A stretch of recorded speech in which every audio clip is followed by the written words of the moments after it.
Welcome to Nonverbal Communication. This is one of my favorite chapters, and because so much of communication on a daily basis is nonverbal, and yet people pay almost no attention to it. But if you do pay attention to it, this is going to be something that really boosts your ability to communicate to the point where sometimes you can mess with your friends' heads because you can figure stuff out and they don't even realize what you're doing. So first we're going to talk about the ways in which we identify and the principles of nonverbal communication. We're going to talk about the 10 different channels, which are basically the types of nonverbal communication. And then we are going to talk about how to improve both encoding, receiving and sending nonverbal messages.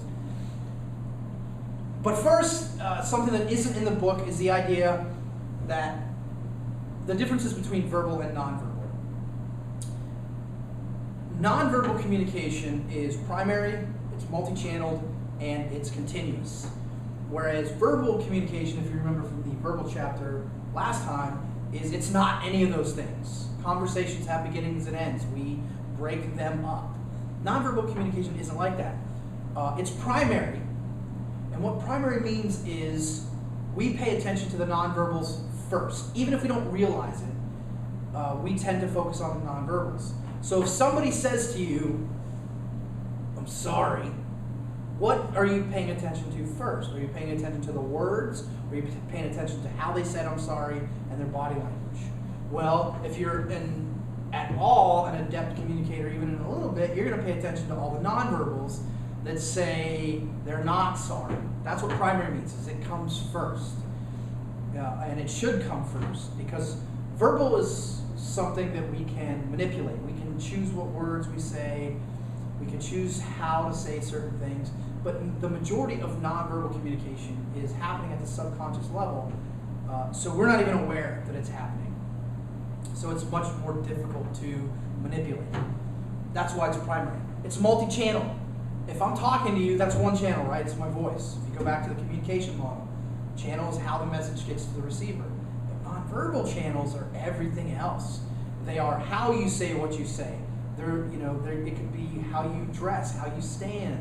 All of those are different channels. So whereas your voice is going over one channel, nonverbals are everything else, which feeds into why it's primary. Because where the voice is one thing, nonverbal is everything else. And lastly, it's continuous, meaning it never stops. This is why when somebody's sleeping, they're still communicating, or when somebody's dead, they're still communicating, because it's the nonverbal element that is continuing to send messages. So it's primary, meaning it happens first, it's the most important. Multi-channeled, meaning it's coming at different places at a given time, and it's continuous, meaning it never stops. That's something that's not in this book, which I don't understand why, because it's such an important aspect of understanding nonverbal communication. Now we're going to talk about the principles of nonverbal communication. And if you look, you'll see that there's like a slide that has a list on it, and then each one of those gets their own additional slide. The first is nonverbal communications interact with verbal messages. Meaning, you can't really have one without the other. They go together. They can accent it or emphasize a certain part of a verbal message. They can complement a verbal message. They can contradict both verbally or both intentionally and unintentionally contradict a message. They can add layers of meaning to a message. If you say something like, "Oh, I really like how those pants make you look." If you take a look at the word "those" and the way I said the word "those," how could that be implied? How could that be received on your part?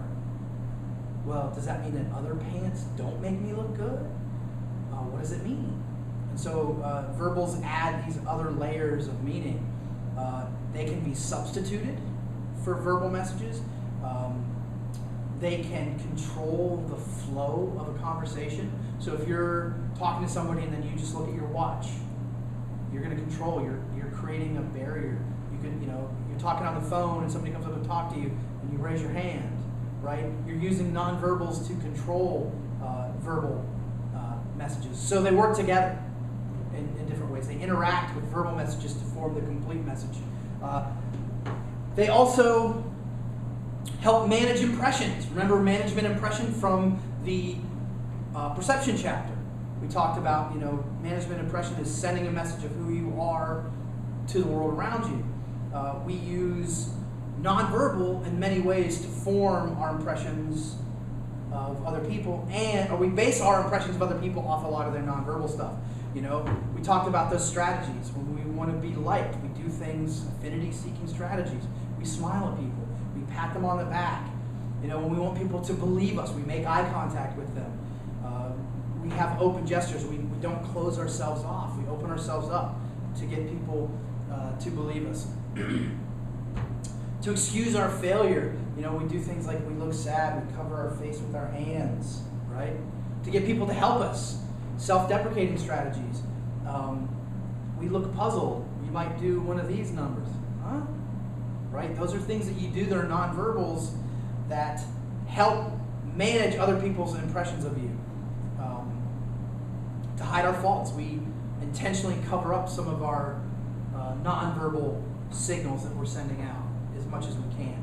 So they definitely help form impressions both ways. We get our impressions of other people through nonverbal, and much of their impressions of us is formed via nonverbal. They help tie relationships together and form relationships, right? Things called tie signs. Tie signs are signals that communicate that you are with somebody, that you are together, such as holding hands or hugging. We use nonverbal signals to display displeasure, anger, affection, support. We put our arm around somebody, we hug somebody, we punch somebody in the face. And if you watch the way people interact non-verbally, you can often determine what the nature of their relationship is. So if you see people who are in a couple, but they're not facing one another, they don't sit next to each other, when they do sit next to each other, they don't touch, they have separation, they might sit like this. You can learn a lot from the nature of a relationship through watching those nonverbals.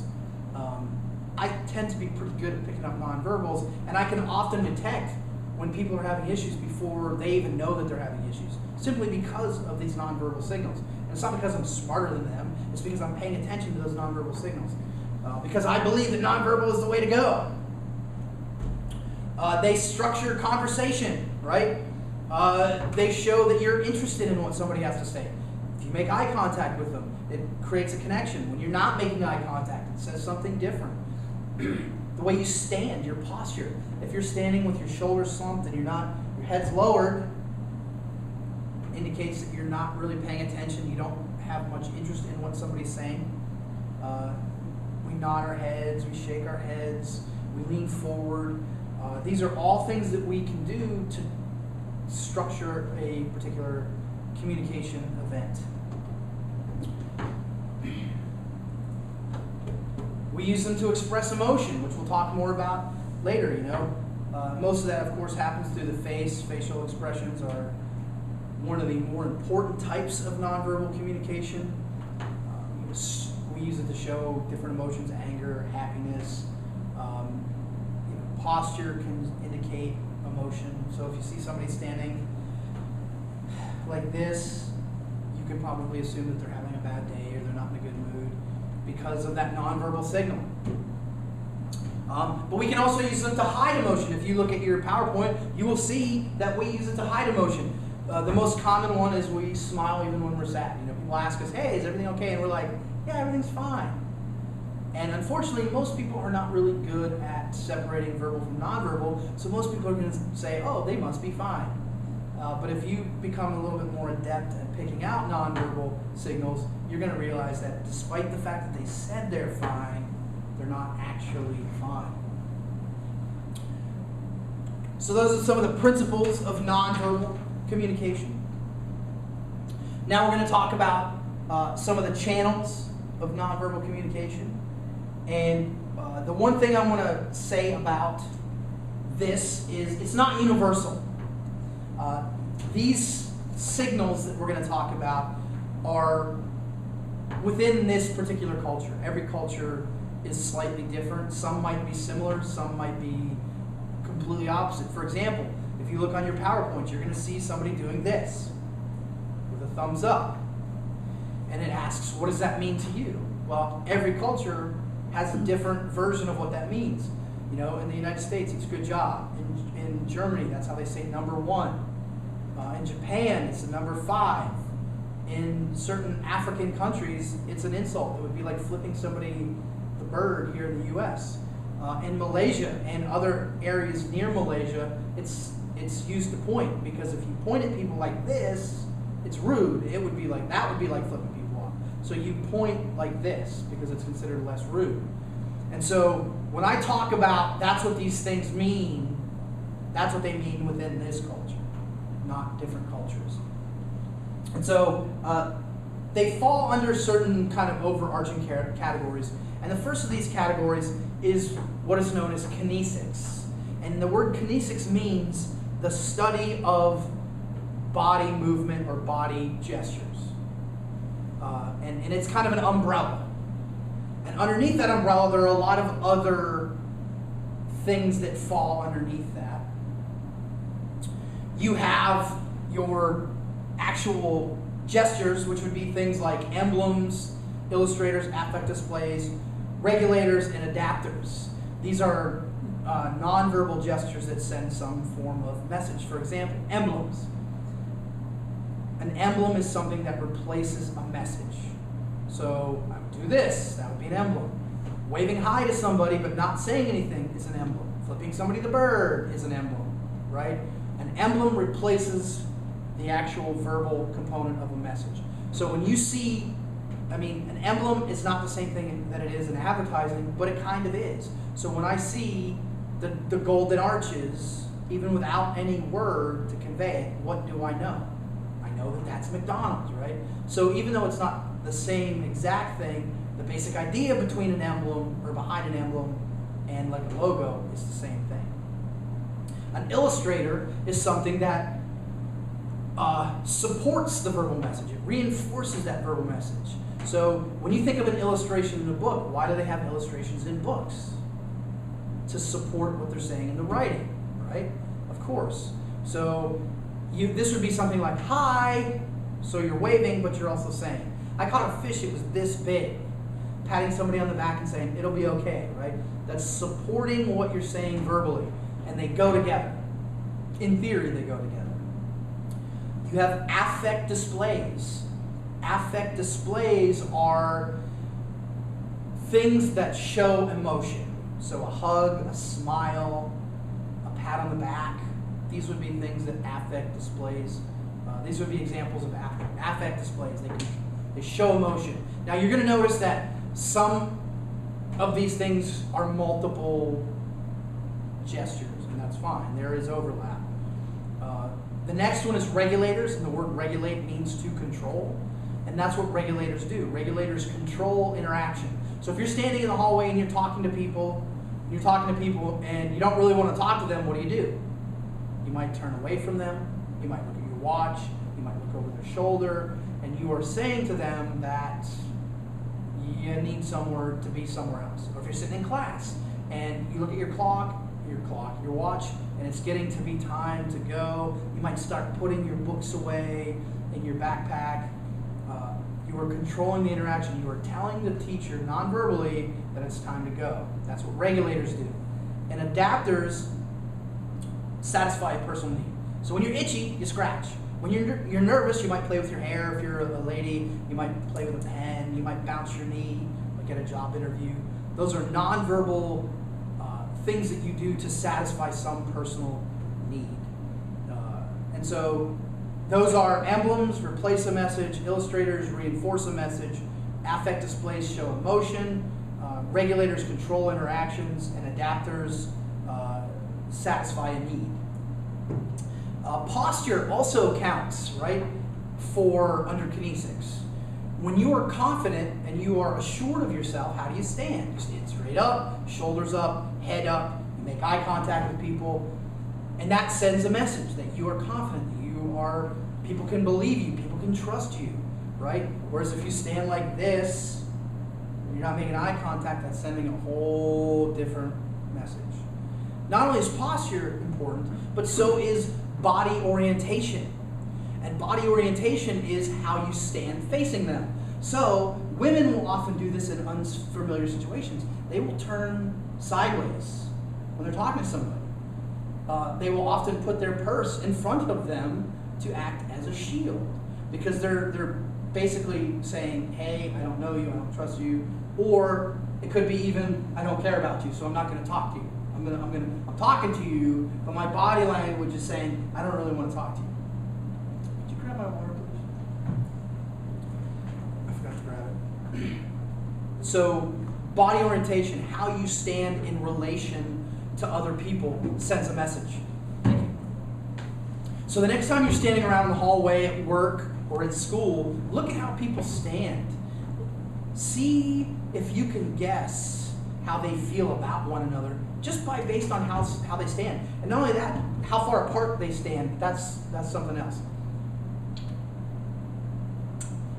Still under kinesics, you have body appearance, right? Now, not everything about body appearance is what it seems, but you can still learn a lot about somebody based on their height, their weight. You know, it can tell you what race they are, or perhaps what nationality. You know, their hair color and their hairstyle sends a lot about somebody. When I was in college, I was in an alternative crowd.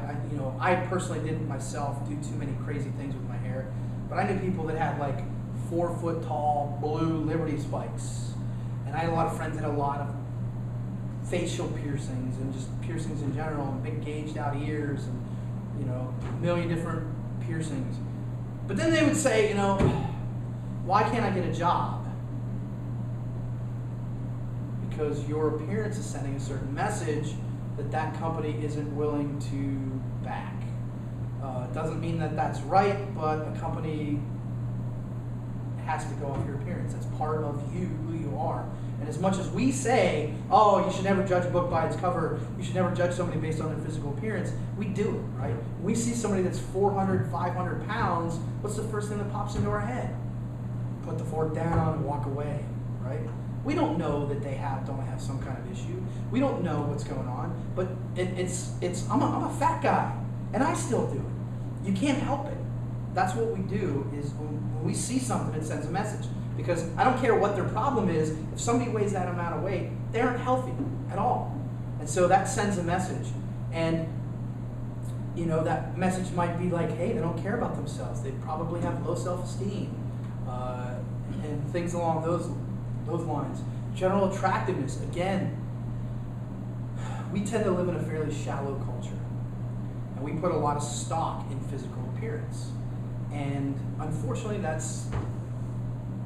we can say all day long that that's not right, that that's not cool, but we do it. Every one of us does it. People who tend to be more physically attractive tend to be more liked, they tend to get better jobs, they get better grades, and so on. It's happening at the subconscious level. But all that boils down to is your appearance does send a message about you. Is it sending the message that you want it to be sending? And if not, think about why it isn't. Also part of kinesics is facial expressions. And we use facial expressions to communicate emotion. And they have done all kinds of studies. I've actually participated in a couple of them where they will remove like the eyebrows. And you can't tell what emotion somebody's feeling because the eyebrows are so much a part of it. We use them to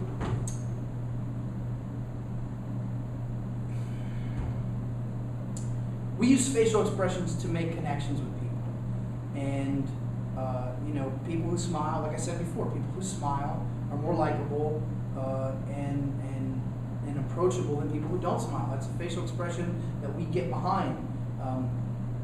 We can use them to intensify a message. So when we are communicating anger, what do? Right? We make that face. It can be used to de-intensify. So maybe you have to say something that's unpleasant, but it needs to be said. So you're saying something. A lot of your bosses might do this. They give you feedback that's negative, but they do it with a smile and they try to, be pleasant about it. We often use facial expressions to cover up real emotion. When we're sad, we'll smile, that sort of thing.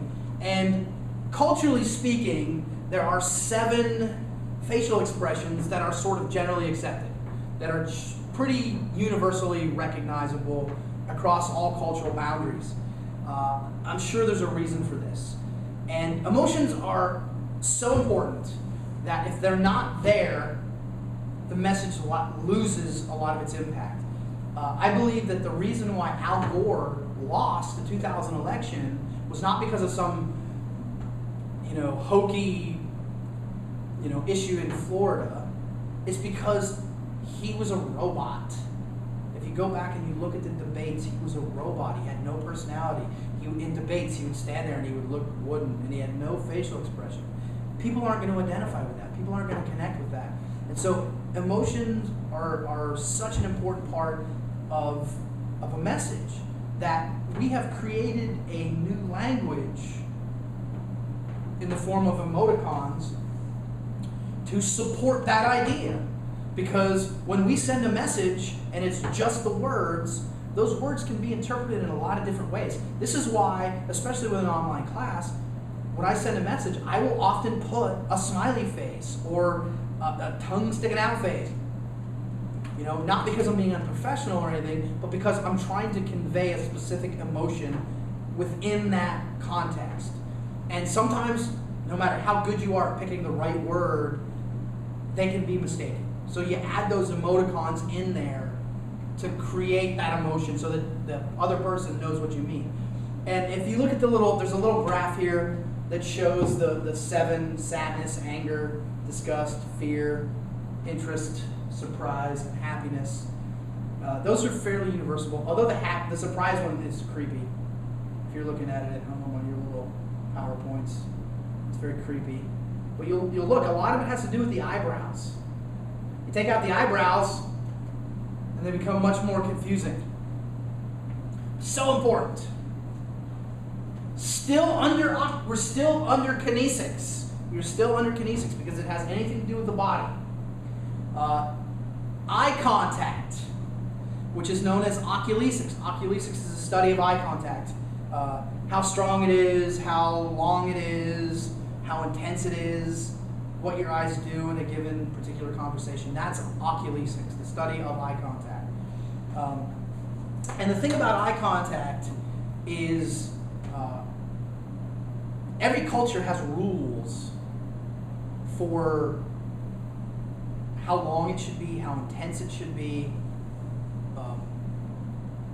And for example, in our culture, the average length of an eye contact is just under 3 seconds, 2.95 seconds.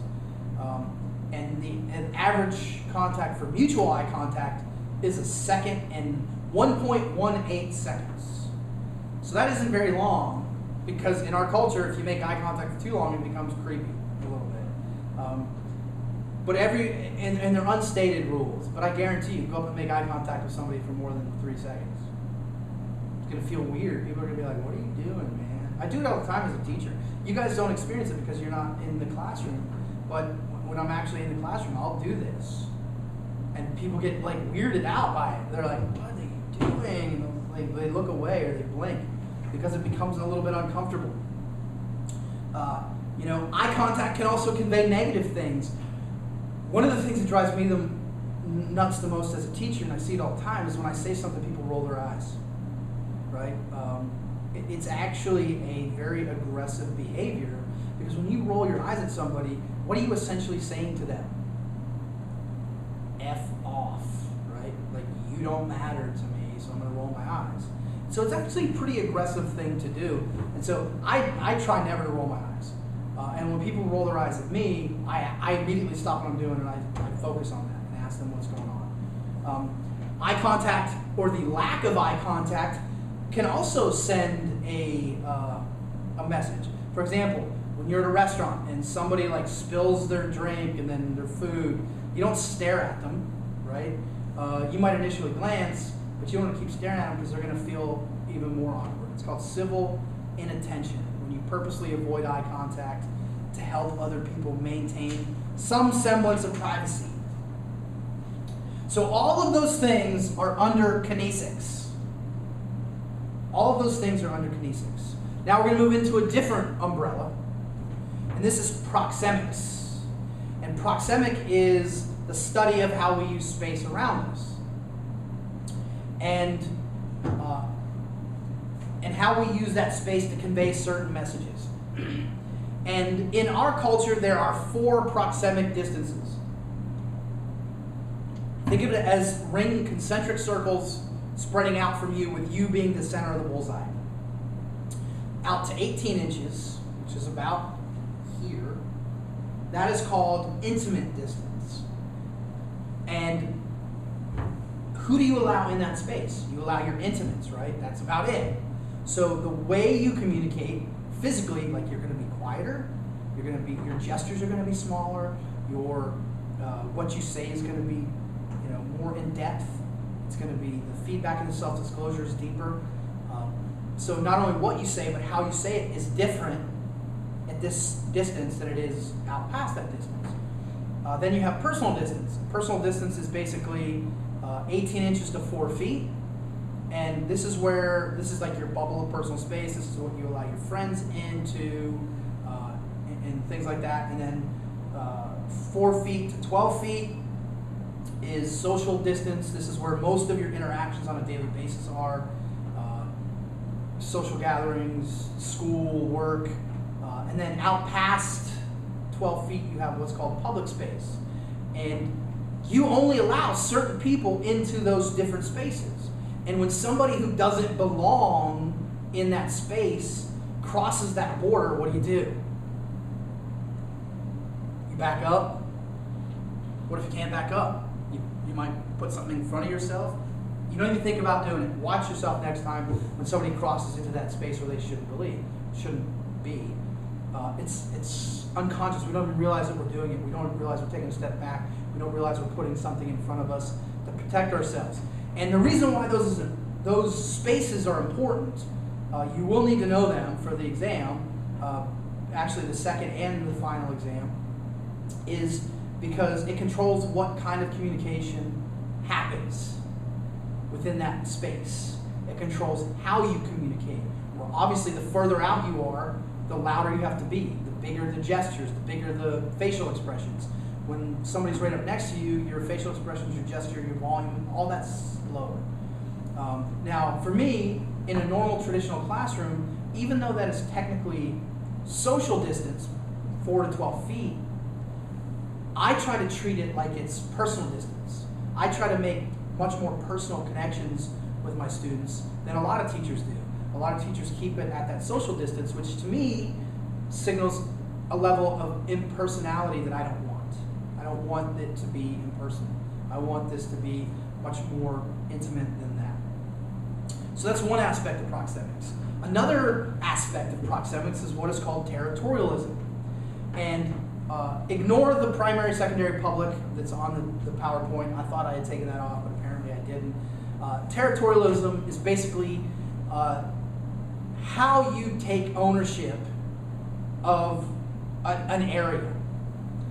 And you're like, what are you talking about? I don't take ownership of an area. You do. When you're in a regular classroom, how many of you sit in the exact same seat?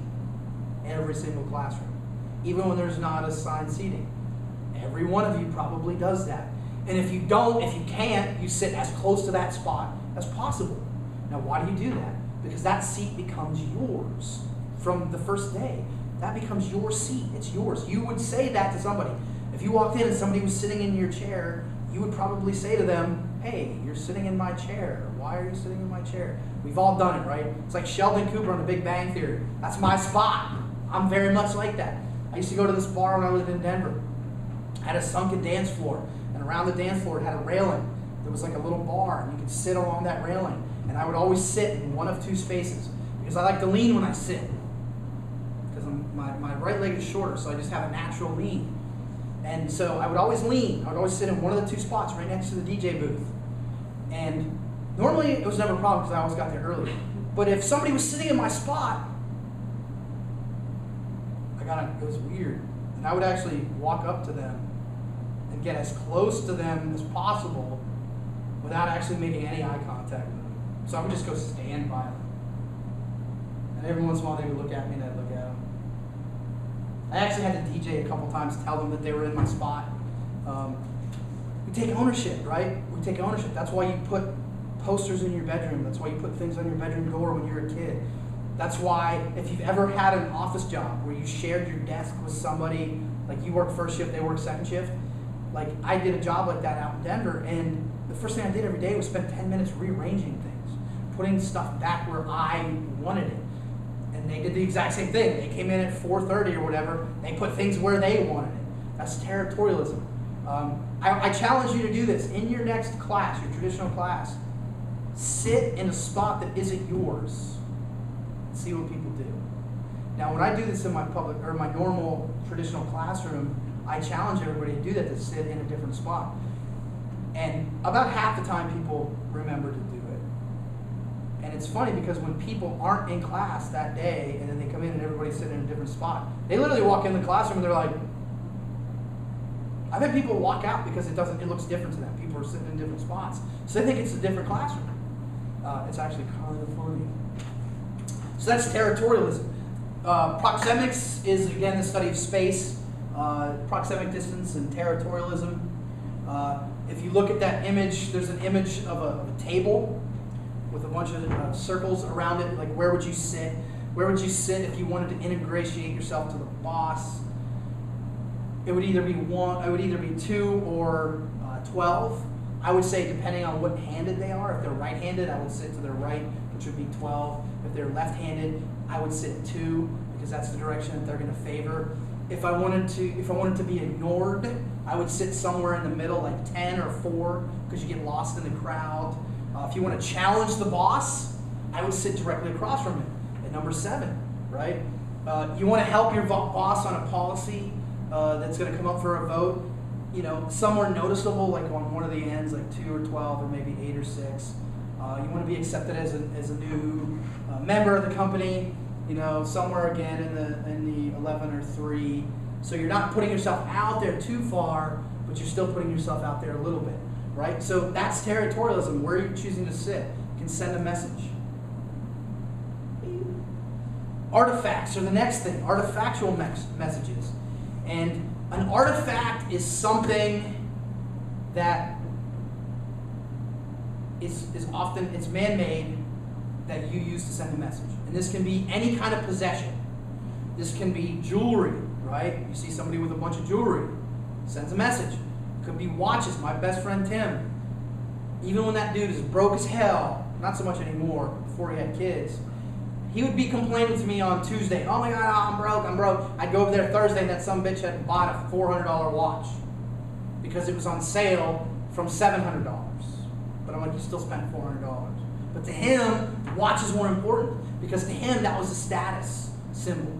You see some people with shoes that they'll buy really expensive shoes. Some people have cars like this, right? Or sound systems. They'll have a car that's worth $1 and they'll have a $3,000 stereo system in that car. It could be artifacts. It could be like hair coloring. It could be tattoos. It could be like piercings. Smell is an artifact, right? Using cologne to attract people. That's why we all wear cologne or perfume, is to attract people. We want people to be attracted to us, and that doesn't necessarily mean sexually attracted to us. But when things smell good, they attract people. So we don't want to smell nasty. Color is a huge indicator of stuff. My videographer here, she always wears black. Like even when she's not going to work in her restaurant, she always wears dark colors. And that actually sends a message about her personality that she probably isn't even aware of. I tend to wear brighter colors for the most part. Even when they're darker, they're still a bright color, which sends a message about my personality. Why do you think hospitals are painted like light blues and greens? Because that sends a message that soothes you. Why do you think football teams, except for the Browns, are bright colors, vibrant colors, because it creates a sense of energy and excitement. And so color sends a huge message to non-verbally. You know, you can look at somebody's hairstyle, their hair color, their piercings, tattoos, and that tells you something about that person. Now, it may not be the message that you are interpreting. It may be something completely different. But here's the thing that a lot of people who are younger don't realize. If it looks like a duck and it walks like a duck, it's probably going to be a duck. So if you are the nicest person in the world, but you act like a thug, you talk like a thug, you dress like a thug, people are going to assume that you are a thug. It's human nature, right? Because we're not going to take the time to get to know you if we assume that you're a thug. Now, if we do get to know you and we realize that you're not a thug, but we still think you're a thug, then that's a perception issue. Artifacts, how we decorate the space, right? The way you organize your bedroom, you lay it out in a certain way. And I'm not even talking about feng shui. I'm just talking about the way you arrange your furniture sends a message. Like, you want to make it open and inviting. Have you ever been to a house where somebody has a bunch of like leather furniture that looks like all metal and uncomfortable and makes you not want to stay, it makes you not want to sit in it? Or you go to some old lady's house and they have plastic all over the furniture that sends a message that you're not to sit on this, right? It feels very sterile. Whereas if you go to some places, a lot of bookstores, like small bookstores are like this. It's all like soft colors and the lights are low and it's big comfy furniture. It makes you want to stay. It makes you want to stay there. Oftentimes there'll be like a smell of cookies or vanilla or something in the air that's used to make you want to stay there and make you feel comfortable. So artifacts are a huge sender of messages. Touch, haptics. It's called haptics. The study of touch is a very important type of nonverbal communication. We convey a lot through touch, a lot more than you probably realize. We convey positive and negative feelings. We convey playfulness. When you tickle somebody, you poke somebody. Physical attractiveness. You play with somebody's hair. And I'm not even talking about the in the bedroom kind of playful touch kind of thing. I'm just talking about just regular touch conveys attractiveness. A lot of touch is very ritual, right? When you shake somebody's hand, it's a ritual. When you salute somebody, those are rituals that go back a long time. The shaking the hand originally originated as a sign that you weren't wielding a weapon, because you would shake your hand and you would say, "Look, I don't have a weapon." Because back in the day, before forks were invented, forks are a relatively new invention, 1800s really, and before that, people ate with knives. They would stab it and they would eat it.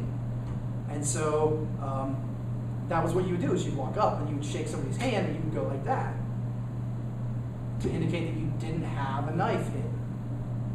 The salute, there's a couple different explanations for the salute. Some people think it has to do with raising the visor, like when in a tournament, a knight would raise his visor to the king and lift up his helmet visor. So it was that saying, "Hey, here you can see who I am." A lot of other salutes were actually started across the chest, and they would go out and say, "Hey, here's my life for you," because they're putting their hand over their heart and they're giving it to their leader. Handshakes themselves also can tell a lot. Watch politicians when they go to handshake. Somebody's always trying to be on top. Somebody goes in, they put their hand on top, or they'll do that and they'll reach out and they'll grab them by the arm. And that's because those are sending messages. When you try to be on top of a handshake, you're saying you're in control. When you grab somebody in the arm, you're saying you're in control. So watch when people shake hands, see what they do. I always do that. I don't even think about it, and I realize that when I shake hands, I'm always on top. And I often will grab their arm. I don't even think about it, that I do that. Touch avoidance also sends messages. People who have high levels of communication apprehension or high levels of or issues with self-esteem often don't like to be touched. So if you are in a relationship with somebody who doesn't particularly care to be touched, there are probably deeper issues that you might need to look into. Touch is also very cultural, as every one of these other nonverbal things are. Some cultures are contact cultures. They're all about making contact. Southern Europe, which is, like Portugal, Spain, Italy, these places, they're all about touch. A lot of the Middle Eastern countries are about touch. You see men holding hands, and it has nothing to do with their sexual preferences. That's just their culture. They stand really close and they touch. Other cultures like Japan and Northern Europe, they're the opposite. They don't touch. They don't like to touch. So it's very, very culturally driven. The next one is paralanguage. And paralanguage it means above the language. And so what it means is it's the vocal aspects of language that are not actual words. This would be like your pitch, which is how high or low. High pitch, low pitch. It would be the speed at which you speak, the volume at which you speak.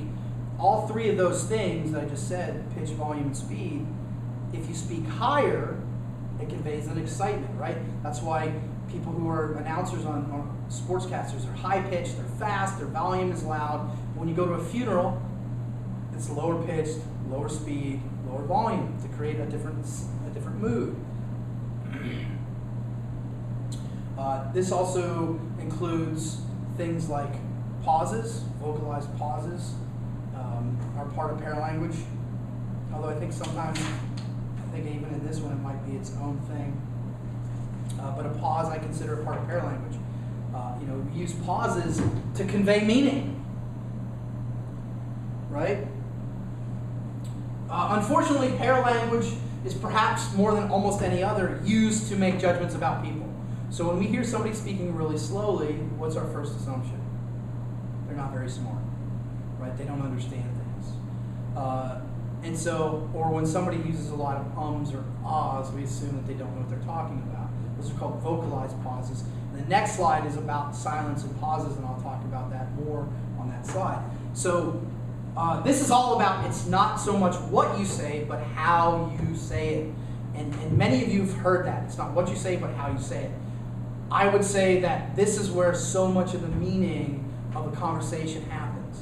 It's not what you say, but how you say it. I've been getting in trouble since I was a little kid because what I say isn't so bad, but how I say it often comes across as bossy or condescending, even though I don't mean it that way. Part of paralanguage, like I said, is pauses or silence. We often use silence for a lot of different things, and I believe that the person who uses silence most effectively is kind of in control of a communication occurrence. Silence allows the sender and receiver both to think. It allows you to organize your thoughts and come up with a response. We use silence as a weapon, right? The silent treatment. Somebody talks to you and you're mad at them, so you just stare at them. A lot of people use it because they're nervous, they're anxious around other people, so they just don't communicate. Like you go into a classroom, and there's always those people who just sit there and they don't talk, they don't communicate. We can use it to prevent communication. We can use it to communicate that we have some kind of emotional response. When we're sad, we don't talk. You can use pauses and silence to communicate that you don't have anything to say. So silence and pauses are definitely an important aspect of paralanguage. Now we have chronemics. And chronemics is time, the study of how we use time to convey message. And there's a lot of different aspects when it comes to time. What we're looking at, you have,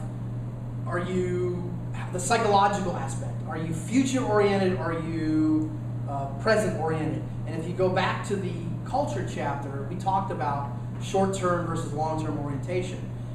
This is the same idea. Psychological time. If you're present-focused, you're generally living for today. You're focused on what's going on right now. You don't think too much about the future, so you don't necessarily prepare for the future. These are often people who have unskilled or semi-skilled jobs because they're not thinking about the future. Because let's face it, in reality, to be effective in the future, you have to think about the future. If you're thinking about today, just making it through today, you're not thinking about the future, which means you're never moving towards the future. You're just taking it one day at a time, and that definitely has disadvantages in moving forward with your life. And then future orientation, of course, is looking towards the future. You suffer today, you deny yourself luxuries today for the sake of the future. When it comes to professions, a lot of white-collar professions or college, if that's what you're doing, right? A lot of people will go to college and they have to go through all the trouble of going through college, but they're doing it for a reason in the future. Then you have formal versus informal time. Formal time is when it's divided up into increments, specific increments. Hey, I want you to be here in 10 minutes. That's formal time.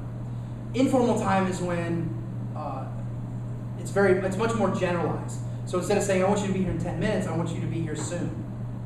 Or you need to turn this in immediately versus you have 5 minutes to turn that in, right? And the difference is, what does soon mean? What does immediately mean? It's much more up to the receiver to interpret what that term means. And to me, I don't like using informal time because like I said many times, I'm anal. And so I want things on a very specific time frame. So I try not to use, things like soon or immediately as much as possible.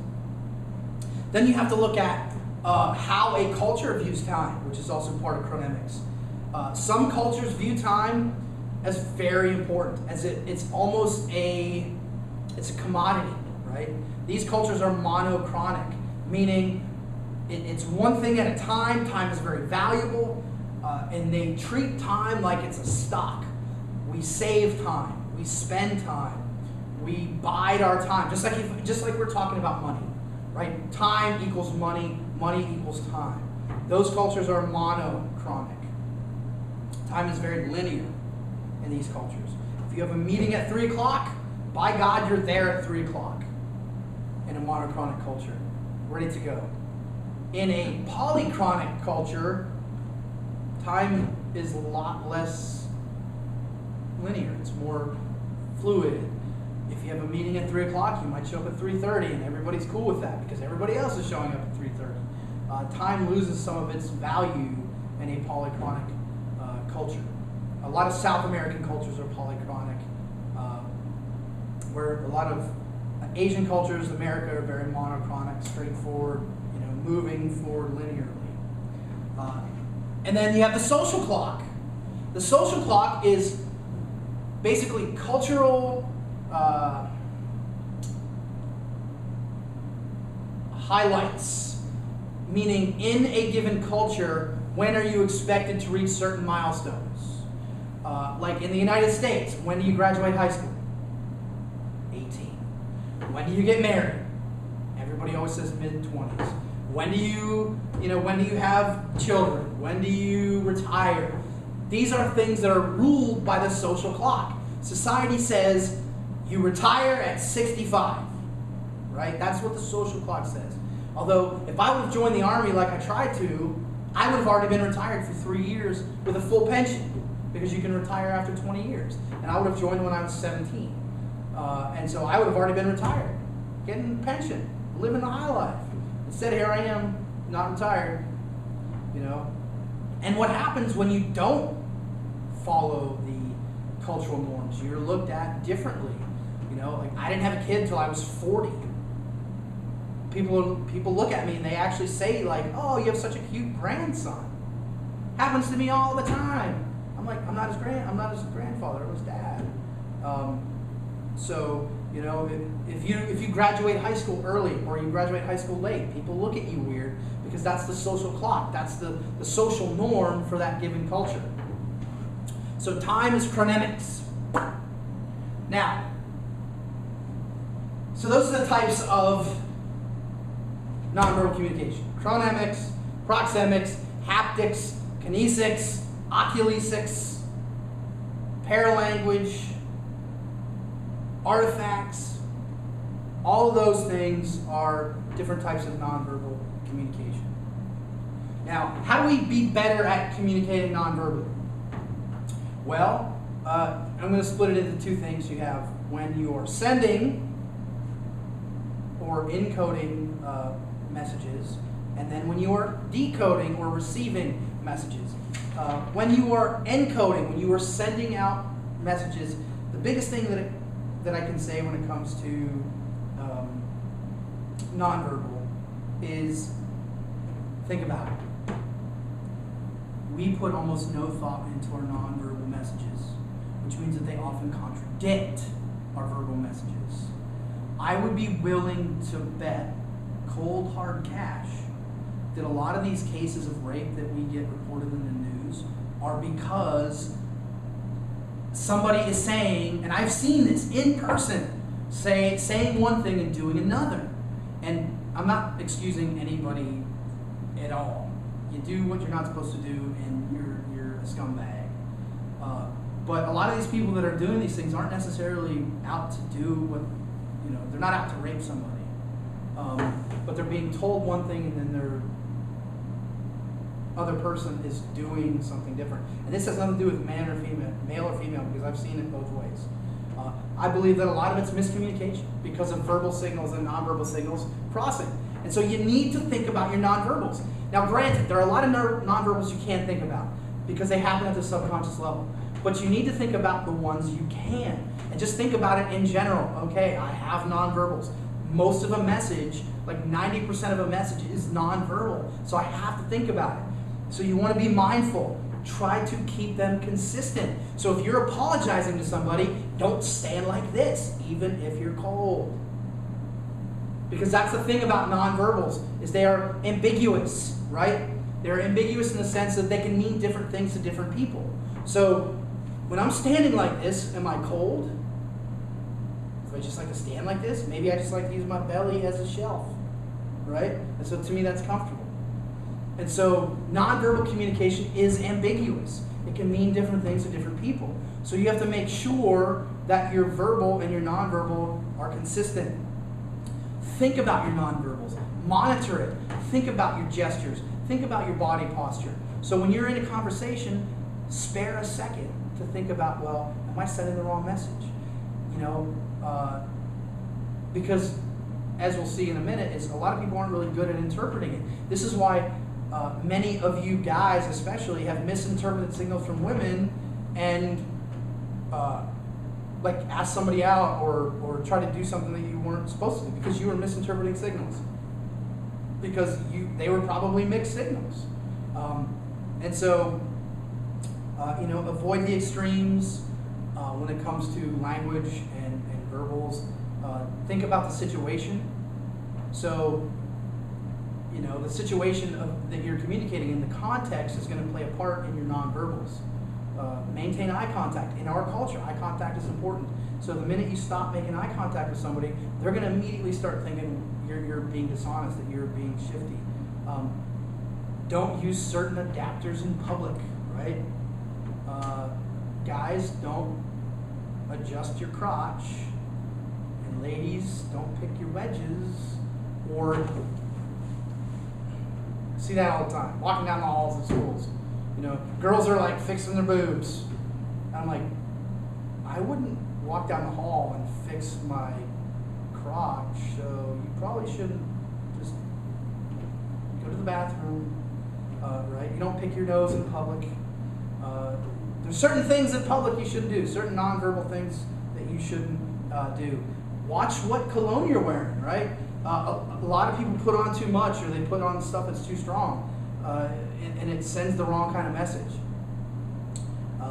Understand that while you may be somebody who likes touching and doesn't see anything with touching, other people might consider it rude or impolite, or you're crossing that proxemic distance and they don't like it. So those are things you need to keep in mind when sending. The biggest thing is make sure it is consistent with your verbals. If you want to cut out a lot of misconfusion, a lot of misperception, a lot of conflict, make sure your verbals and your nonverbals match as much as you can possibly make them match. Now, when receiving nonverbal signals, again, it's about being mindful, being aware, thinking about the situation, be tentative, right? Remember, nonverbal communication is ambiguous.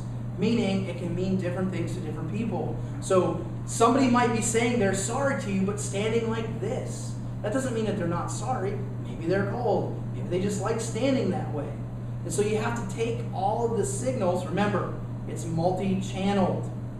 So you take as many of those signals in as possible and see where they line up. So if every signal but one is pointing to the fact that they really are sorry, you can't just use this one signal to assume that they're not sorry. Seek alternative judgments. Like I said, if somebody's standing like this, but it's 10 degrees in the room, they might actually be cold. They're not mad, they're just standing this way because they're cold. Again, think about the different channels. That's what makes nonverbal awesome, is it's multi-channel. You can take the same message from different channels to kind of hone in and get a more accurate judgment. Also consider that your judgment, no matter how good you may think you are at it, and I do this all the time, it might be wrong.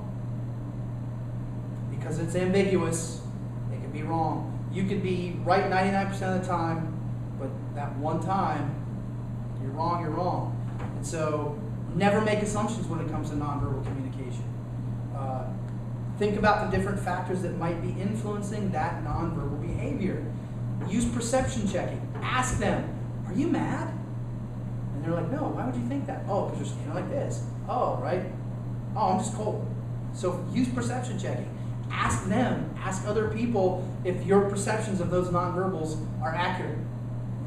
But ultimately, whether you're receiving or sending nonverbals, it's all about being mindful, taking other factors into consideration.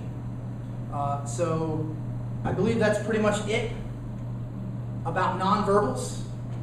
Remember the things about nonverbals. It's primary, meaning it's first. It's multi-channeled, meaning it takes lots of different channels that's coming at you. It's continuous. It's abstract, right? If you go back and you look at those things that language is, it's abstract, it's arbitrary, and it's ambiguous. The same thing applies to nonverbal. Nonverbal is abstract, arbitrary, and ambiguous as well. And then, think about the different types of nonverbals that we talked about: oculesics, kinesics, chronemics, proxemics, paralanguage, and then think about how to improve it both as a sender and receiver of messages. And that is that. So stay out of trouble, don't do drugs.